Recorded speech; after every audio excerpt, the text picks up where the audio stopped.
Nobody truly knows what they're doing in this stuff. Everybody's kind of winging it.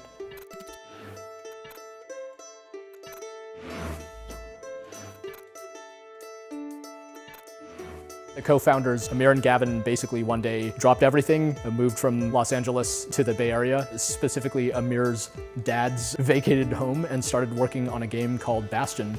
And the team grew from the initial 2 up to 7 people in total. I met Amir Rao and Gavin Simon while we were working at Electronic Arts in Los Angeles. We were working on a team of like 100+ people at the time, but we were playing these games like Braid and Castle Crashers and Plants vs. Zombies that were really inspiring to us, and we'd look in the credits and they were made by 3 or 10 people or something like that. We all saw it as really our big chance to just make something that felt very personal to us, make the kind of game that we felt like we wouldn't be able to make in a larger studio environment for any number of different reasons. Thankfully, Bastion was a big hit for us. We started winning all these awards. So something about the game stuck with people. It's sold close to 4 million copies or something like that across all platforms.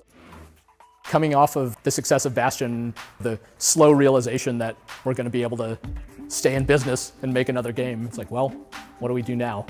Transistor was the first project that we made not in the living room of a house. Our motive then was just to start quickly and get everybody just doing the things that they felt passionate about and that they cared about, and we would figure out how to make those ideas stick together later.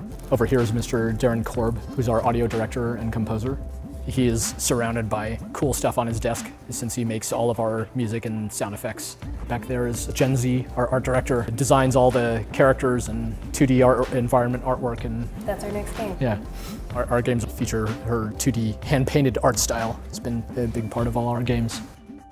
Camilo is our 3D modeler and animator, rigging, modeling, animating the various characters that go into our games. A team of 12 people, so we can all just pile into a room and figure out what we're going to do in any given situation. That makes things move pretty quickly around here. Even though with each new game, we've endeavored to make something that's very different from our past game, it's been really fun having the same people kind of in the same roles. So over time, our games are both different, but also I think share kind of a common DNA that our players start to identify. Pyre.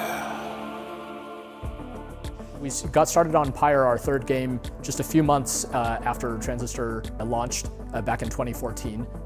And so it's been now about 3 years in total in development. The game development community contains all the people I admire most in the world. There isn't some movie star or something I would rather be. They're just game developers. There are all these free tool sets available that can be used to make professional grade video games. Before, you had to pay $1 million for an Unreal license or something like that, and that was beyond the means of most of us. People ask how to get started, and the closest thing I have to advice there is just, yeah, you could just do it.